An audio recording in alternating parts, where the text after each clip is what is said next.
اهلا بيكي في فيديو. النهارده هنعمل البيتزا. مش هقولك هتعملي بيتزا زي بتاعه المحلات، بس هوعدك انك هتعملي بيتزا احلى من هو بمراحل. هنعمل عجينه خفيفه وهشه جدا. هنحط على البيتزا حاجه مختلفه غير الصلصه اللي احنا متعودين نحطها. هنحط عليها توبنج مختلف. كمان هنعمل البيتزا المحشيه الاطراف وهعلمك ازاي تحشي الاطراف بتاعتها. يلا بينا نبدا الفيديو بتاعنا. في بوله حطيت 2.5 كوباية من الدقيق.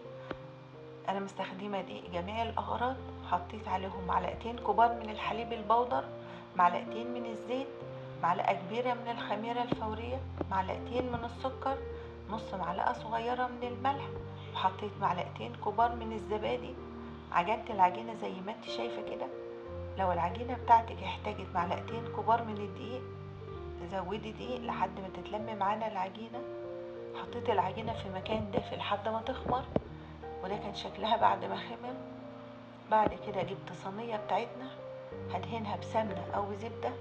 انا دهنت الصينية بتاعتي بزبدة زي ما انتوا شايفين كده. هدهن كل الصينية، كمان هدهن الحواف. بعد كده هفرد العجينة بتاعتي. هفرد العجينة من جوه لبره. انا عايزة اعمل حافة كده تخينة للبيتزا بتاعتي. بعد كده اقول لكم هنعمل فيها ايه. زي ما انتوا شايفين كده، انا عايزاها تبقى رقيقة من جوه بس لها حافة تخينة.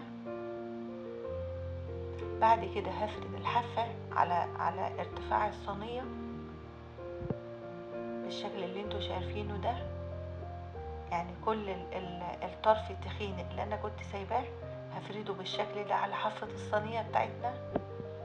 بعد كده انا مش هحط الصلصة اللي احنا متعودين نحطها على البيتزا. انا هحط كاتشب على سطح البيتزا بتاعتنا. هحط شوية كده وهفردها بفرشة او هفردها بالمعلقة زي ما انتوا شايفين كده. حطيت طبقة مش تخينة، حطيت طبقة خفيفة كده من الكاتشب.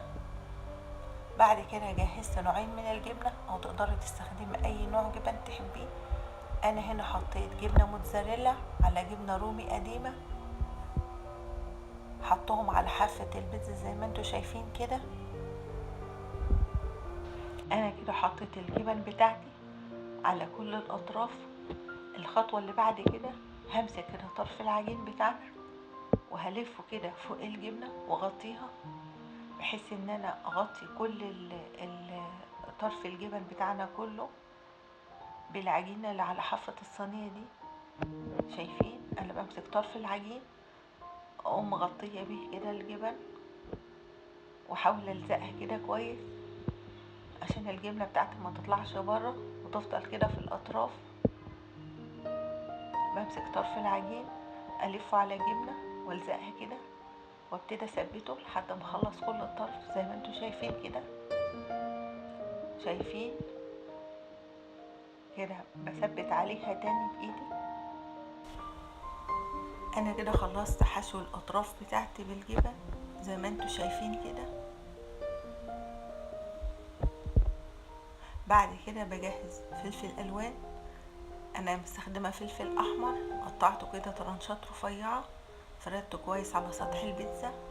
بعد كده حطيت زيتون، تقدري تستخدمي زيتون اسود او زيتون اخضر المتاح عندك استخدميه. اخر حاجه بحط الجبن بتاعتي. انا مستخدمه جبنه رومي قديم على جبنه موتزاريلا. هنفرد كده الجبنه على سطح البيتزا بتاعتنا. هنحط كميه كده كويسه من الجبن. كل ما كانت الجبنه كتير كان طعمها احلى الحقيقه، وكمان عشان البيتزا بتاعتنا تطلع بتمط كده وحلوه. هفرد كده الجبن على سطح البيتزا كلها. بعد كده هجيب معلقه من الزبده السايحه وبفرشة كده همسح الأطراف بتاعت البيتزا اللي أنا حشيها بالجبنة. أنا بعمل الخطوة دي علشان الأطراف بتاعتي يطلع لونها ذهبي كده وجميل، كمان علشان ما تطلعش ناشفة. بعد كده نيجي مرحلة الخبز. بكون مولعة الفرن بتاعي على درجة حرارة عالية، درجة حرارة 200. بدخل فيها البيتزا بتاعتنا لحد ما تاخد لون ذهبي من الأطراف ومن تحت. كمان الجبن بتاعتنا بتسيح كده وتاخد لون ذهبي خفيف كده. البيتزا بتاعتنا خلصت. مش عايزه اقول لكم قد ايه هي تحفه. عجينه خفيفه جدا، طعمها روعه. البيتزا بتاعتنا تحفة جدا، تستحق التجربة. أتمنى تجربوها. أشوفكم فيديو جديد، مع السلامة.